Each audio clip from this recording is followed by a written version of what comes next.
When I'm clamping a mitered picture frame, there's a lot of things that can go wrong. Because first of all, you want the corner to be 90 degrees, but it might be 90 degrees, but then, and I'm exaggerating here, but then tilted out a bit this way. Or it might be 90 degrees, but tilted a bit this way. So you need 90 degrees, you need it flat on a plane, and you need these sides vertical. It's helpful to line up the corner of the frame pieces and then make a reference line so that when these are put into the clamp, I can just make sure that reference line matches up, and I'll know that the edges here are also good. This clamp takes care of those three variables that I mentioned earlier. Because the reference things here are vertical to the base, they're cut at exactly 90 degrees.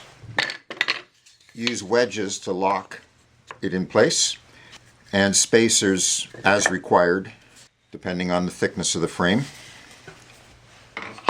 And now if I had glue on there, I would know with confidence that everything was proper.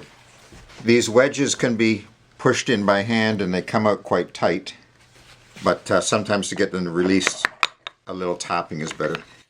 So if this was a complete frame, I could do one corner at a time, or I could do two corners at a time, or I could do all four corners. It's a flexible system in that regard.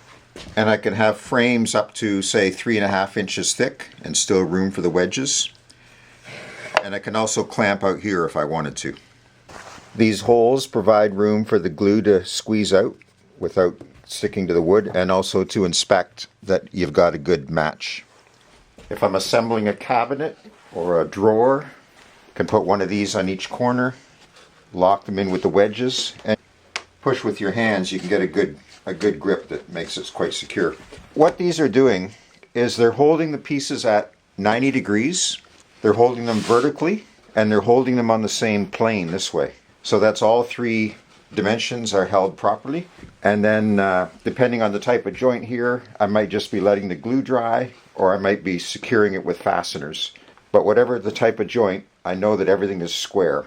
I made these shims in a variety of thicknesses from scraps of wood, but even though they're different thicknesses, I made them all the same taper so that when I put two together they're parallel, and then that works in the system here.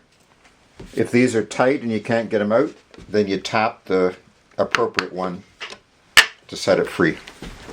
I start with 3 squares of plywood, 1 foot square. This is 3/4 inch thick Baltic birch. Doesn't need to be Baltic birch, could even be MDF. And glue 2 of the pieces together. These pieces don't have to be exactly 12 by 12 because it's going to get trimmed off anyway. Using an accurate crosscut sled, I'll make 2 cuts to get a perfect 90-degree corner on the glued up piece as well as on the third piece. And if you don't have a good crosscut sled, I'll put a link below on how to make this one.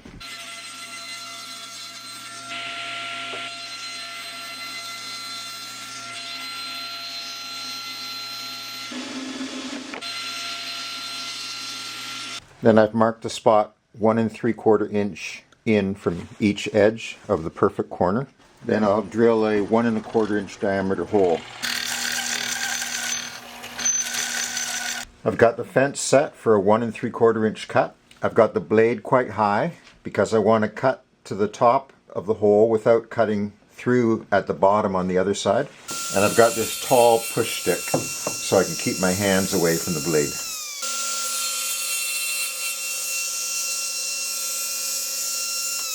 Because this outer corner was 90 degrees and these sides are uniform width, this inner corner will also be 90 degrees. That bevel I just routed will go against the base so that if there's a little bit of sawdust, it doesn't prevent the material from going firm against the fence.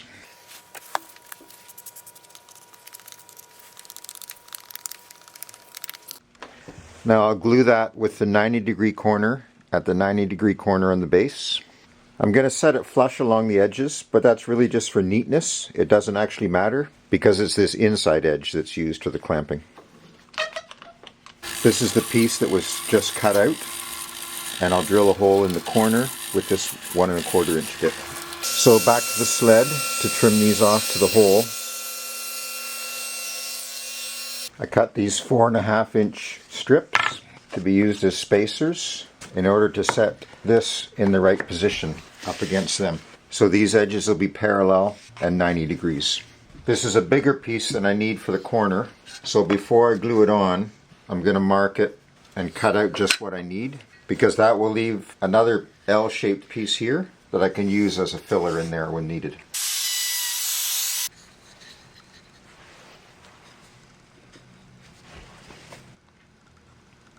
I set the fence to 11.5 inches to trim off these rough edges.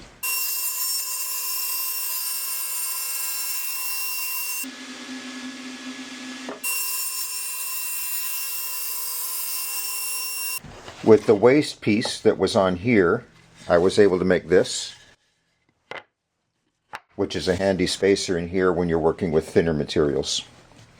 The large one was made with 3 pieces of 12 by 12 plywood. The small one was made with 3 pieces of 10 by 10 plywood. And the large one I used a 4.5 inch spacer. The small one I used a 2-inch spacer. This is good for wide picture frames. This is good for narrower picture frames. These are also good for holding cabinet sides or the sides of a drawer. And finally, apply paste wax to the base in the area where the joint might have glue squeeze out, so that if it does, it won't stick to the base. It'll just go on the wax and come off easily. Don't need to do the whole thing, just where the seam is for the joint.